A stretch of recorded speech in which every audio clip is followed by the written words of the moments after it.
Faites du bruit pour Nestorine Sangaré. Nestorine Sangaré chante pour un père fidèle, titre l'Observateur Palga est aujourd'hui au Faso. On l'a connue professeure d'université et ministre de la promotion de la femme, mais on ignorait qu'elle avait d'autres cordes à son arc, affirme l'Observateur Palga. Mais c'est désormais officiel, car elle a présenté son tout premier album aux hommes des médias hier 21 juin, informe aujourd'hui au Faso, qui précise qu'entre la musique et Nestorine, c'est une longue histoire d'amour.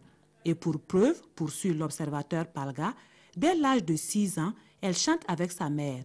Jeune fille, elle intègre la chorale de l'église centrale, puis le groupe musical des chantres de l'Éternel. Et aujourd'hui, cet album de 10 titres. Il ne s'agit donc pas d'une reconversion, il s'agit plutôt de la résurgence d'une vieille passion, longtemps mise en veille, confie-t-elle à l'Observateur Palga.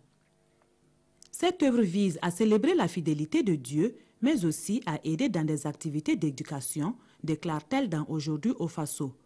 Mais Nestorine Sangaré chante bien, malgré l'effet de surprise que suscite cette révélation, affirme l'Express du Faso. Autre sujet analysé par les quotidiens, la résolution adoptée par le Conseil de sécurité de l'ONU saluant le déploiement d'une force africaine pour combattre les djihadistes au Sahel.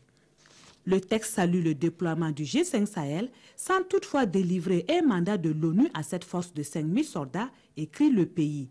En termes clairs, explique aujourd'hui au Faso, cette résolution signifie « OK pour déployer une force et ramener la paix au Sahel, mais débrouillez-vous avec des partenaires pour trouver l'argent. » Et ce journal se demande où les 5 pays du G5 pourront-ils trouver 350 millions d'euros.